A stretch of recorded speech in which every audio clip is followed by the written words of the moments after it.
Ya, kembali di Editorial Media Indonesia, kita akan langsung membahas topik kita pada pagi hari ini, buruk rupa foto diedit. Mas Jajat, ini kan sebenarnya nggak cuman Ibu Evi seorang yang fotonya beda gitu dengan aslinya. Ada juga kadang-kadang pakai yang kostum wayang lah, yang promosi atau kampanye dengan kostum lain, pakai Batman gitu kan. Apa yang terjadi sebenarnya? Ya, sebenarnya kita intinya ingin menekankan calon anggota parlemen atau wakil rakyat itu percaya diri pada diri sendiri, pada kejujuran sebenarnya. Penting itu lah. Ya. Ya memang kalau apa yang dilakukan Ibu Evi ini juga banyak sekali yang lain juga melakukan hal serupa. Nah, ada yang dipersoalkan. Nah, kebetulan Ibu Evi itu dipersoalkan. Tapi memang dalam praktek saya di banyak tempat ada juga yang pakai foto 10 tahun yang lalu ada juga. Foto lebih muda. Memang kan ini tidak dipersoalkan. Nah kebetulan di NTB itu ini kan anggota caleg DPD ya. Kebetulan empat-empatnya di NTB itu tidak terpilih.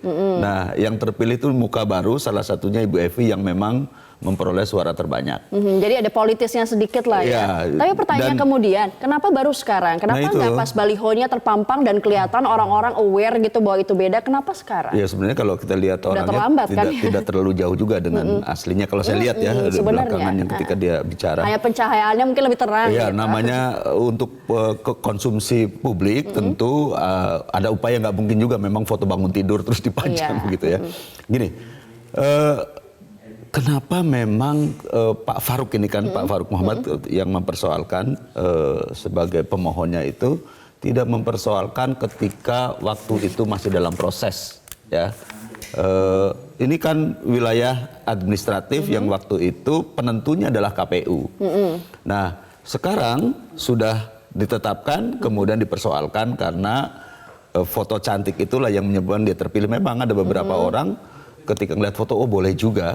Publik itu kan macam-macam. Ada yang memang melihat wajah, kan tidak mungkin juga sekian banyak pemilih itu mengenal. Betul. Ya, ada yang memang melihat wajahnya. Nah, tapi apakah ini wilayahnya, saya tidak tahu, MK sekarang ini mengadili soal wajah cantik itu. Ini sesuatu yang sudah terjadi dan itu wilayahnya KPU.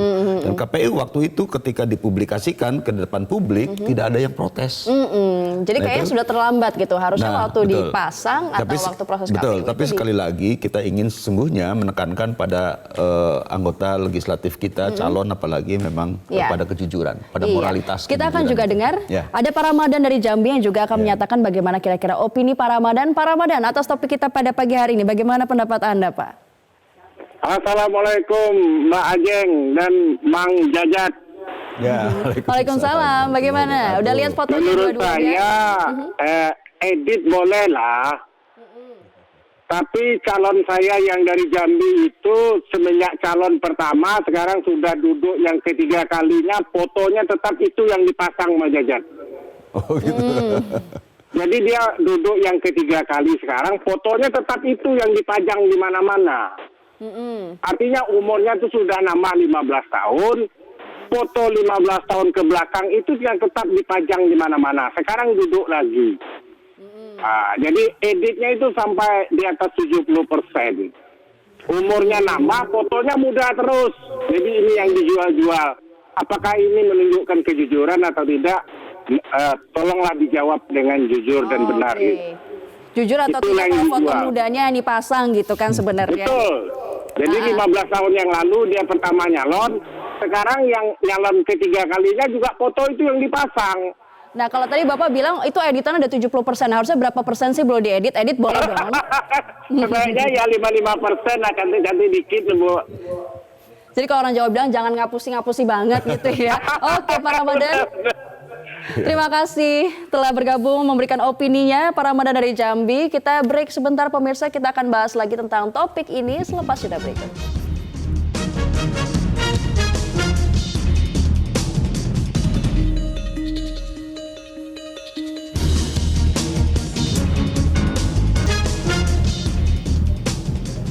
Ya, kembali di editorial B di Indonesia. Tadi Mas Jajat kalau misalnya kita dengarkan, Pak Ramadan dari Jambi bilang ini fotonya dari 15 tahun yang lalu, dari 3 periode lalu sama aja. Itu menyalahi apa enggak sih sebenarnya kalau pakai foto yang 15 tahun lebih muda? Ya, aturan KPU memang setahu saya tidak ada yang mensyaratkan misalnya untuk foto yang dipajang baliho itu foto terbaru. Saya kira itu kasus Ibu Evi ini mungkin juga menjadi inspirasi juga buat KPU. Mungkin foto terbaru ada aturan seperti untuk baliho-baliho yang dipajang itu. Jadi masyarakat juga nggak bilang itu menipu gitu ya. Kalau Ibu Evi kan konteksnya saya tidak tahu apakah ini foto lama atau foto terbaru. Mungkin foto terbaru persoalannya kan yang tadi dipersoalkan di editan itu. Nah sekarang kan apa yang nggak bisa dilakukan di studio misalnya kan. Apalagi memang untuk kepentingan tampil di depan publik ya, di muka publik. Tentu tidak mungkin yang awut-awutan itu. Nah tapi saya kira ini nanti KPU paling tidak mensyaratkan itu ya, ini foto terbaru. Ini masukan buat KPU juga ke betul, depannya ya. Dan juga untuk para pemohon, penggugat terutama itu, kalau mempersoalkan seperti ini jangan di ujung.